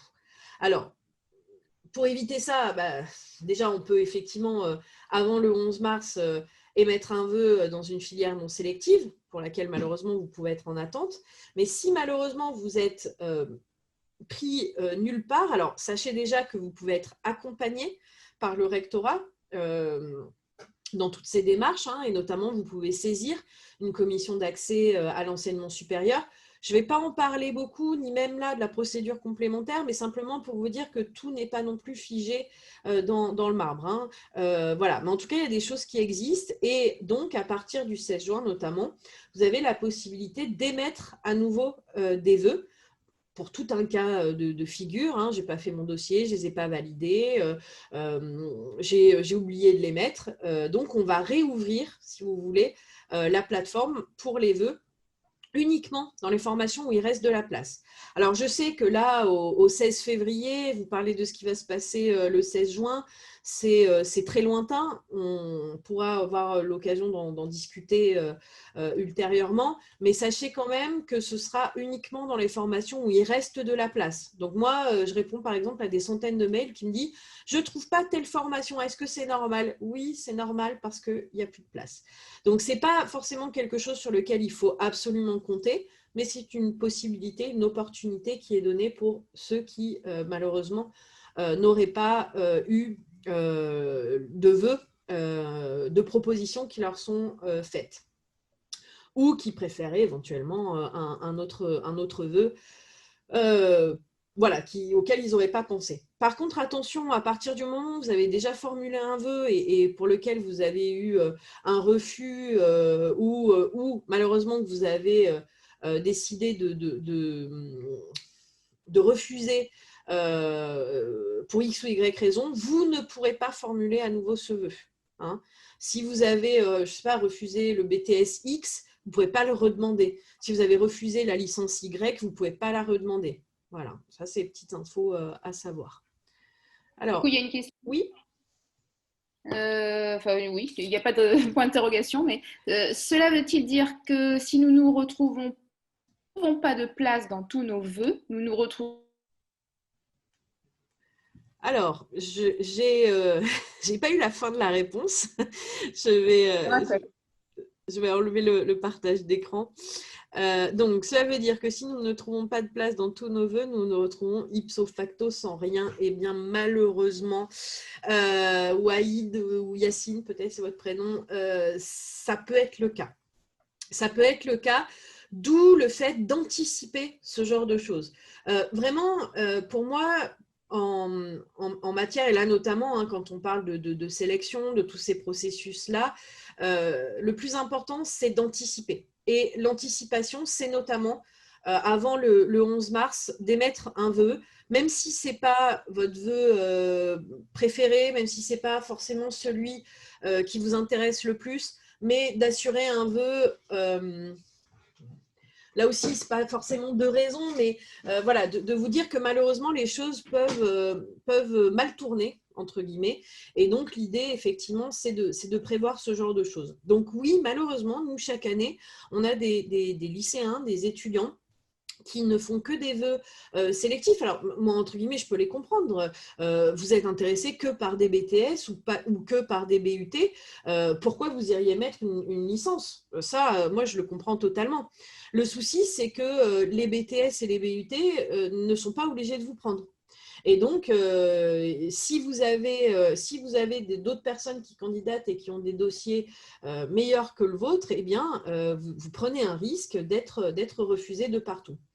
On l'a dit tout à l'heure, vous pouvez faire 10 vœux, potentiellement d'autres vœux multiples. Donc, par exemple, si vous voulez candidater en BUT GEA, gestion des entreprises et des administrations, vous pouvez candidater jusqu'à 20 BUT en GEA dans toute la France, hein, pas forcément uniquement par chez nous. Donc, c'est sûr que là, en multipliant, en demandant 20 BUT GEA, vous allez effectivement améliorer sensiblement vos chances de pouvoir être accepté quelque part. Le souci, c'est que les 20 peuvent aussi vous dire non. Et ça, dans ces cas-là, si vous n'avez candidaté que sur des formations sélectives, vous pouvez malheureusement vous retrouver sans rien. D'où le fait d'anticiper. D'où le fait aussi de la procédure complémentaire, parce que tout le monde n'anticipe pas, tout le monde n'est pas ce soir devant son écran en train d'écouter mes conseils avisés. Donc, c'est aussi pour ça qu'il y a cette procédure complémentaire. Si on peut l'éviter, c'est toujours mieux, parce qu'effectivement, arriver au 16 juin, ne pas savoir ce qu'on va faire, ça a un côté stressant hein, pour vous. Parfois, voilà, ça peut être aussi à l'autre bout de la France. Il faut aussi chercher parfois des logements ou ce genre de choses. Donc voilà, l'idée, c'est d'essayer d'anticiper et de ne pas arriver à ce genre de situation. Ah oui, alors notamment, hein, Michel le rappelle, il va y avoir un salon Studirama, hein, n'hésitez pas. Alors, tous les établissements ne seront pas là, mais vous retrouverez notamment Cap Jeunesse hein, qui pourra aussi donc, voilà, répondre à vos questions. Et encore une fois, elles ont aussi mes coordonnées, elles pourront vous les transmettre. Donc, n'hésitez pas hein, à aller vers ce genre d'événements. Il y en a eu un il y a quelques temps, il est peut-être encore en ligne ou peut-être pour quelques jours. Les journées portes ouvertes aussi. Je sais que beaucoup d'établissements vont faire des journées portes ouvertes virtuelles. Et donc, qui dit virtuel dit qu'il y a sans doute des traces. Je sais que sur le campus Saint-Jean-d'Angély, on a fait des lives YouTube, donc ils peuvent se retrouver. Voilà, donc il ne faut vraiment pas hésiter. Et si effectivement, hein, vous avez des questions un peu plus particulières, et notamment sur l'université, je vais vous donner après les contacts vers lesquels vous pouvez aller.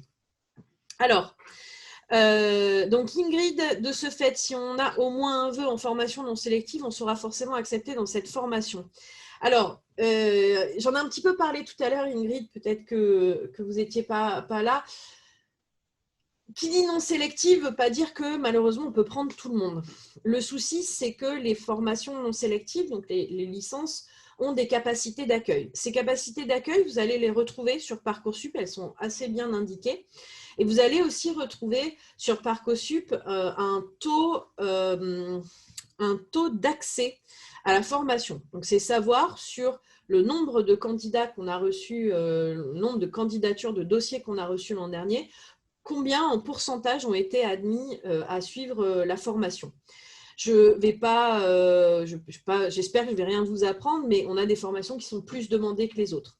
On a des formations qui sont en tension, hein, que ce soit au niveau local ou au niveau national. On entend souvent parler de STAPS, on entend souvent parler de droit, de psycho. Voilà, ce sont des filières qui, en général, attirent beaucoup les étudiants ou les futurs étudiants. Et donc, on a des grosses capacités d'accueil sur la plupart de ces formations. Hein. Je crois que nous, à Nice, la licence de droit, c'est notre plus grosse licence hein, en termes de capacité d'accueil. Mais malheureusement, en fonction du nombre de candidatures, de dossiers qu'on peut recevoir, parfois, sur certaines formations, on ne peut pas malheureusement accueillir tout le monde. Alors, je vais aussi là essayer de vous rassurer.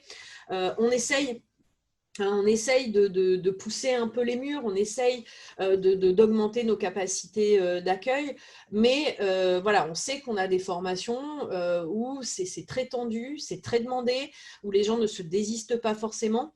Et donc, voilà, on peut aussi malheureusement rester sur liste d'attente. Sur l'Université Côte d'Azur, comme je vous dis, on essaye vraiment de travailler avec le rectorat pour que cela arrive le moins possible. Mais je peux pas, voilà, je vous mentirais si je vous disais que c'était voilà, qu'on avait pris tous ceux qui l'avaient demandé l'an dernier. On a eu quelques filières où il y a eu des listes d'attente que l'on n'a pas pu résorber. C'est pas un gros nombre, hein, c'est 50, 60 candidats, mais malheureusement, on a des formations qui ne peuvent pas accueillir tout le monde. Donc pour répondre à votre question, Ingrid, non, je ne peux pas vous affirmer que vous aurez complètement voilà, une place quand vous allez être sur une formation non sélective. Par contre, ce que je peux vous confirmer, c'est qu'on ne pourra pas vous dire non. On ne pourra pas vous refuser et qu'on vous laissera votre chance jusqu'à la fin de la procédure pour pouvoir trouver une place. J'espère que c'était assez clair. C'est pas toujours facile. C'est aussi une nouveauté un peu de Parcoursup. Pas de sélection à l'entrée, mais par contre, un nombre de places limitées pour lesquelles voilà, on a essayé de trouver une solution en classant les candidats. Et encore une fois, on ouvre 80% de nos licences sur la procédure complémentaire. Donc, il reste encore des possibilités, mais pas toujours votre premier choix. Alors, je vois qu'il n'y a pas forcément de questions. Alors, je vais juste, moi, finir avec ma petite présentation pour vous dire que ce qu'il y a de bien avec Parcoursup, c'est que vous ne manquez pas d'informations. Moi, je vous invite à suivre Parcoursup sur votre réseau social favori. Donc, vous choisissez celui que vous préférez, Twitter, Instagram, Facebook. Vous allez retrouver tous les temps forts. Ils organisent beaucoup de choses, des chats, des visios, avec voilà, des conseils qui vous sont donnés. Voilà, tous ces éléments-là, des fois des focus sur des formations. Donc, il ne faut vraiment pas hésiter à les suivre. Et ils vont en faire régulièrement jusqu'au 11 mars. Donc vraiment, voilà, suivez-les et si ça vous intéresse, voilà, participez à ce qu'ils proposent. Sur la plateforme, vous avez la possibilité de les contacter si jamais il y a un problème, parce que ça peut arriver, des soucis techniques, des bugs. Il y a également une plateforme téléphonique avec un numéro qui est aussi accessible sur Parcoursup. Ils organisent régulièrement des chats. Donc vraiment, il ne faut pas hésiter s'il y a un problème, les contacter depuis la plateforme, une messagerie en ligne. Et une fois que vous êtes inscrit sur Parcoursup, on vous demande votre numéro de téléphone. Eh bien, sachez que ce n'est pas simplement pour faire joli, mais voilà, régulièrement, aux périodes clés, aux dates clés, vous allez recevoir des SMS, vous allez recevoir des mails où on va vous prévenir, attention, il faut répondre, attention, il y a ci, il y a ça. Donc, c'est vraiment utile, surtout si vous avez une mémoire de poisson rouge. Voilà, c'est vraiment une très bonne chose d'avoir ces infos en temps réel, hein, vraiment. Donc, n'hésitez pas à remplir vos coordonnées. Alors, je crois que j'ai vu d'autres questions passer. Non, c'est en fait, on a les liens, simplement les liens d'Instagram. Super. Parfait, génial. Alors, voilà, donc comme je vous l'ai dit au début, l'idée, ce n'était pas forcément de vous parler de l'université, ce n'était pas forcément l'idée de vous parler de nos formations à nous. Néanmoins, voilà, nous, on a un service d'orientation, donc il ne faut vraiment pas hésiter à nous contacter. Je vous ai parlé tout à l'heure des projets de formation, des suivis de réorientation, on s'en mélange les pinceaux. Voilà, des suivis de réorientation pour les étudiants donc en réorientation. Donc, nous, on est un service que vous pouvez contacter notamment pour ce genre de choses, mais pas que, aussi des informations sur nos formations. Si vous avez des difficultés aussi avec votre projet de formation motivé, j'étais un peu coupée tout à l'heure pour vous dire toute l'importance de ce document. voilà, donc il ne faut vraiment pas hésiter à nous contacter. Si besoin, hein, encore une fois, Cap Jeunesse, on travaille très bien avec eux, même si je ne m'entends pas toujours très bien avec toute l'équipe. Mais voilà, n'hésitez Ça pas, va, hein, ça va. ils ont nos coordonnées, voilà, et ils peuvent vous renvoyer sur moi ou sur d'autres personnes un peu plus, peut-être, voilà, peut-être plus adéquates par rapport à votre projet. Mais voilà, il ne faut vraiment pas hésiter à nous contacter. Nous, on est vraiment là pour ça. On sait que c'est un outil qui peut être, voilà, qui peut faire un peu peur, on peut un peu appréhender parce que c'est nouveau, parce que c'est complexe, parce qu'on a entendu beaucoup de choses sur Parcoursup. Je vous remettrai les adresses mail, ne vous inquiétez pas. Parce qu'effectivement, on entend voilà, des choses pas toujours très positives. Mais voilà, nous, on est là vraiment pour vous aider. C'est un outil qui est relativement instinctif, où on trouve assez bien l'information. Parfois, c'est vrai, il faut savoir où chercher. C'est pas toujours évident de savoir que la fiche de réorientation, c'est dans le vœu. Voilà, c'est pas évident, mais on est là pour ça. Alors, par contre, on a changé notre site internet. Je vais vous envoyer le bon lien. Vous ne le saviez pas forcément, mais je vais vous le donner comme ça. On est rentré dans On la... nous dit rien aussi. Voilà, je le remets. Hop. Voilà, alors je vois, on a perdu un peu de personnes pendant cette présentation. J'espère que c'est parce qu'ils ont eu leur info et que ça, voilà, et qu'ils avaient ce qu'il fallait. Est-ce qu'éventuellement, voilà, est-ce qu'il y aurait d'autres questions? Ah oui, je vois qu'il y en a un. Alors, les horaires auxquels on peut nous rencontrer. Alors, si c'est Cap Jeunesse, Michel l'a expliqué tout à l'heure, on va vous remettre les horaires de Cap Jeunesse. Nous, au service d'orientation, donc en ce moment, on fait beaucoup d'entretiens par Zoom, notamment, ou aussi téléphonique. Et on est sur des horaires classiques, entre 9h et 17h environ. Du lundi au vendredi. Après, en général, on s'arrange pour que ce soit un moment qui convienne à la fois à vous et à la fois aux conseillers disponibles. Donc voilà, il ne faut pas hésiter. Et Cap Jeunesse, on a dit du mardi au vendredi, 10h, 17h, Je 9h. suis en train de le noter. D'accord. Mardi, jeudi, vendredi, 13h, 17h. Mercredi, 9h, midi, 13h, 17h. Et en dehors de ces horaires, on peut recevoir sur rendez-vous. Voilà. Et encore une fois, n'hésitez pas à nous solliciter. En général, voilà, on arrive toujours à trouver une solution. Moi, je travaille aussi avec des étudiants qui sont en alternance, donc qui ne peuvent pas forcément être disponibles à 17h. Voilà, on peut s'arranger, on peut trouver un moment. Donc voilà, le tout étant de ne pas hésiter à nous solliciter. On peut aussi échanger par mail, ça peut être aussi votre façon de faire. Moi, je sais qu'en tant que conseillère d'orientation, mon idée, c'est vraiment de m'adapter à vous et à vos contraintes dans la mesure du possible. Si vous me demandez de vous appeler à 22h, peut-être pas, voilà. Mais voilà, on peut s'arranger. Voilà, alors est-ce qu'on a passé tous les sondages? Peut-être qu'il en reste un dernier. Oui, Voilà, non, donc je l'ai passé, il est en cours là. Ah, il est en cours, donc voilà. Alors, moi, je n'ai pas accès je ne le vois pas, je ne l'ai pas vu, mais voilà. Bon, alors, écoutez, merci pour ce retour, notamment, voilà, ça a répondu à vos attentes. Alors, pour la personne, alors, il est anonyme, vous inquiétez pas, on ne va pas vous dire ouh, là, c'est pas bien, mais voilà, si vous voulez nous faire un retour un peu qualitatif pour nous expliquer effectivement ce que vous attendiez principalement, alors n'hésitez pas à nous le faire savoir. Ça peut être sur les réseaux sociaux, vous pourrez commenter les vidéos.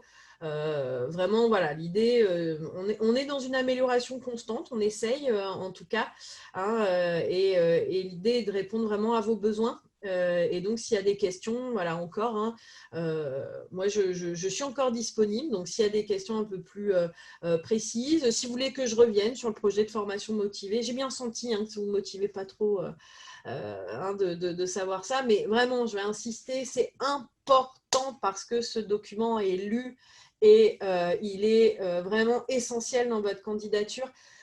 Pour la petite histoire, moi, donc, je reçois beaucoup d'étudiants en réorientation, hein, notamment des jeunes qui malheureusement n'ont pas eu le vœu qu'ils souhaitaient au début, qui sont peut-être partis dans des formations un peu par défaut.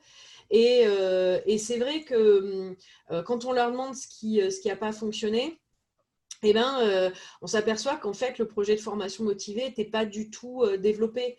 Et donc, on ne répondait pas aux besoins de ce que les responsables de formation avaient besoin ou avaient envie de lire. Et parfois, un projet de formation motivée, ça peut vraiment faire la différence avec peut-être des notes un peu moyennes ou un peu justes pour intégrer la formation. Mais une lettre un projet de formation motivé bien détaillé, bien développé, peut vraiment faire pencher la balance. Donc, n'hésitez pas à solliciter les conseillers d'orientation, même Cap Jeunesse, ils peuvent vous aider. Et puis, s'ils ne peuvent pas vous aider, ben, ils viendront me voir moi. Donc, ce n'est pas un souci. On est vraiment là aussi pour vous aider. Ne négligez aucune partie de votre dossier, surtout si c'est par flemme, vraiment. Parce que ce serait encore une fois dommage de passer à côté de la formation parce que vous avez mal complété ou pas complété un document ou quelque chose d'essentiel. Hein. Voilà, c'est vraiment le mot, si on devait résumer, voilà, prenez du temps pour bien remplir votre dossier, prenez du temps pour bien vous poser, pour bien faire tout ça. Vous n'avez pas à le faire pour le 11 mars, c'est jusqu'au 8 avril. Donc voilà, vraiment, vous avez ce temps-là, mettez-le à profit. C'est bientôt les vacances, donc c'est aussi le moment voilà, de se poser un peu, de mettre des choses en vrac, si possible, peut-être d'y revenir. Mais en tout cas, voilà, prenez un peu de temps. N'hésitez pas à vous faire aider aussi, hein, et si, ça peut être par vos parents notamment, mais si vous ne pouvez pas trouver d'aide auprès de vos parents, il y a des services qui sont là pour vous aider dans ces démarches-là, les services d'orientation, les CIO, les missions locales, Cap Jeunesse, donc les bureaux information jeunesse aussi. Voilà, n'hésitez pas. Alors, est-ce que les professeurs principaux confirment nos vœux ou valident nos vœux? Non, vos professeurs principaux, ils voient ce que vous avez fait comme vœux. Ils ont accès à cette information-là, mais ce n'est pas eux qui les valident. Ce n'est pas eux qui les valident, c'est à vous de les valider, c'est à vous de les confirmer, de les compléter, donc de faire tout ce qu'on a dit jusqu'à présent. Mais en aucun cas, ce sont vos professeurs qui vont faire quelque chose pour vous. Hein, donc voilà, là, vous rentrez dans le monde des adultes où on va vous demander de prendre vos responsabilités, de faire les choses, de les valider par vous-même, puisque là, si vous ne le faites pas, personne ne le fera pour vous. Donc non, ils ont accès, ils voient et vous pouvez en discuter avec eux, hein, justement, c'est aussi pour ça, hein, l'intérêt, pourquoi est-ce qu'ils voient vos vœux. Eux, ils vous connaissent, ils savent comment vous travaillez, ils savent quel genre de lycéen vous êtes et ils peuvent éventuellement vous aiguiller et vous accompagner hein, dans ces vœux. J'en ai pas parlé, mais aussi ils peuvent éventuellement vous aider sur les projets de formation motivés. Hein, donc, il ne faut pas hésiter aussi à les solliciter pour ce genre de choses. Voilà, alors vous avez réussi à m'épuiser, je n'ai plus rien à vous dire. Et alors ça, c'est assez rare, hein, Cécile pourra vous le dire. Je suis un vrai moulin à parole. Oui, c'est une licence, hein. Profitez-en. Général. Voilà. Alors, les IFSI sont des vœux sélectifs. Voilà. Les IFSI, donc c'est les instituts de formation de soins infirmiers. Donc pour devenir infirmier ou infirmière, et ce sont des vœux sélectifs. Et tout à l'heure, on a parlé aussi, ce sont des vœux, alors ce n'est pas tout à fait des vœux multiples, mais quand vous candidatez dans un IFSI, vous avez la possibilité de candidater dans plusieurs IFSI en même temps. Par exemple, là, sur Nice, vous avez la possibilité, alors je vais vous le dire tout de suite parce que je suis dessus, vous avez la possibilité de candidater dans 1, 2, 3, 4, 5, 6, 7, 8, 9, 10, dans 10 IFSI en même temps, dans le Var et dans les Alpes-Maritimes. Donc, vous pouvez aussi choisir parmi ces 10 ceux auprès de qui vous souhaitez déposer un dossier et ceux auxquels vous ne souhaitez pas. Je peux vous le montrer très rapidement. Voilà, donc là vous avez, donc c'est mon dossier à moi.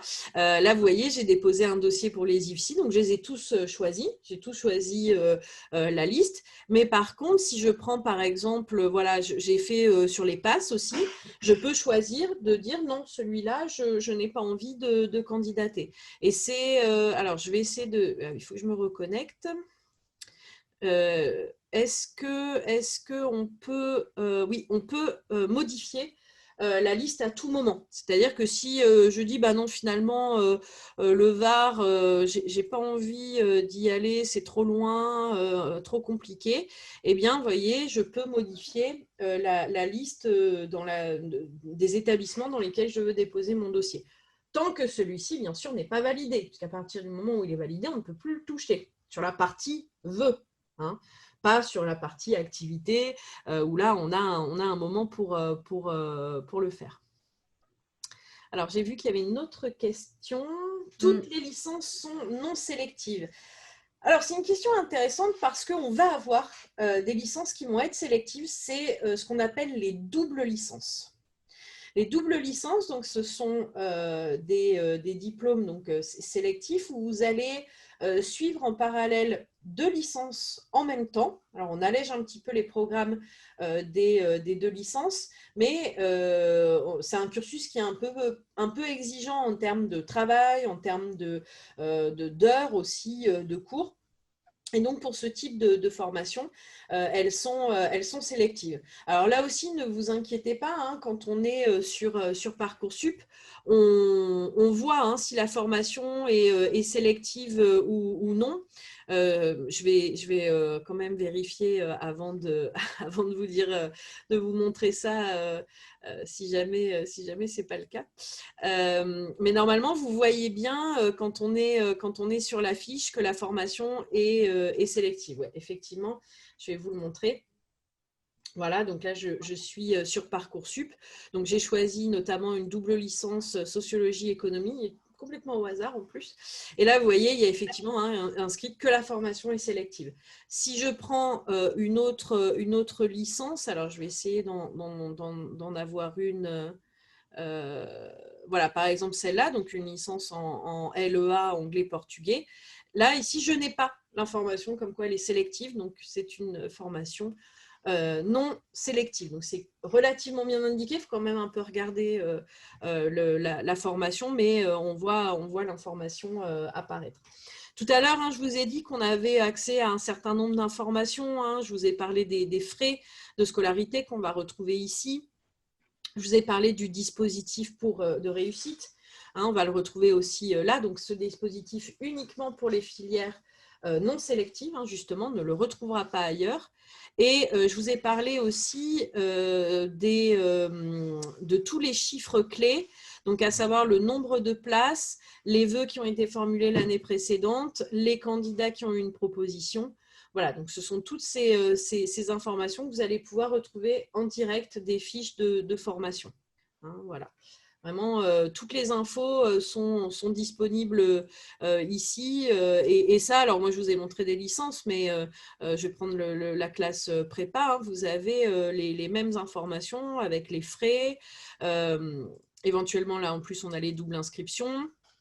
On a ici les chiffres clés, donc avec le nombre de candidatures et ce genre de choses. Donc, ce sont des données que vous pouvez avoir facilement, qui vous aideront sans doute pas à faire des choix, mais qui sont des données voilà, qui peuvent vous permettre peut-être de doser aussi vos chances, de voir effectivement si la formation est très demandée, si éventuellement voilà, il y a eu beaucoup de candidats les années précédentes, même si chaque année, hein, bien sûr, est différente. Tout à l'heure, je vous ai parlé, vous voyez, des taux d'accès. Hein, ici, donc vous voyez 97%, là ça veut dire qu'effectivement on a eu des gens qui n'ont pas pu forcément accéder à la formation. quand on prend les chiffres clés, voilà, on a eu 220 vœux et on a eu 193 étudiants qui ont reçu une proposition. Ça ne veut pas dire qu'ils l'ont tous accepté, hein, ça, bien loin de là, puisqu'on avait 40 places, donc on n'a pris que 40 personnes. Mais voilà, ça veut dire qu'on a eu 7 personnes qui n'ont pas eu de proposition. Ce qui là aussi ne veut pas dire grand-chose, puisque ces personnes sont peut-être parties sur une autre formation, peut-être accepter un vœu ailleurs. Peut-être que si on ne leur a pas fait de proposition, c'est justement parce qu'elles en avaient eu une ailleurs. Hein, donc voilà, ce n'est pas forcément toujours des données qui sont très lisibles et surtout qui ne veulent pas toutes dire la même chose, parce qu'il y a vraiment une grosse différence. Voilà, si on ne lui a pas fait la proposition parce qu'il a été parti ailleurs, c'est plutôt positif pour lui. Hein, voilà. Par contre, ça, je ne peux pas affiner, je ne peux pas affirmer, même en étant à l'université et ayant accès à pas mal de données, ce n'est pas quelque chose voilà, que l'on sait, parce que les candidats, parfois, ils ne nous disent pas tout, et heureusement, hein, mais voilà, on ne sait pas toujours ce qui se passe derrière chaque personne et chaque proposition.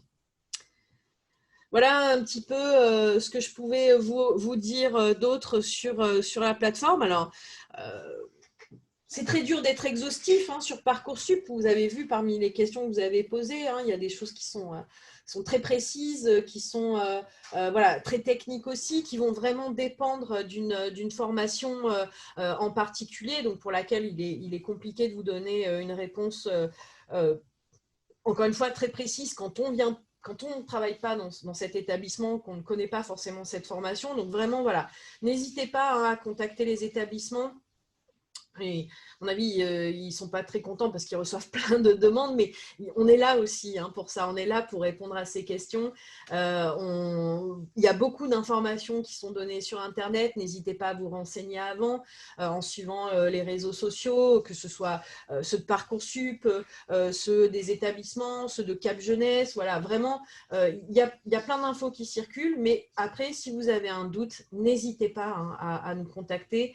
Nous, établissements, nous, responsables de formation, même si je ne suis pas responsable de formation, nous, service d'orientation, là pour le coup, c'est plus ce qu'on fait.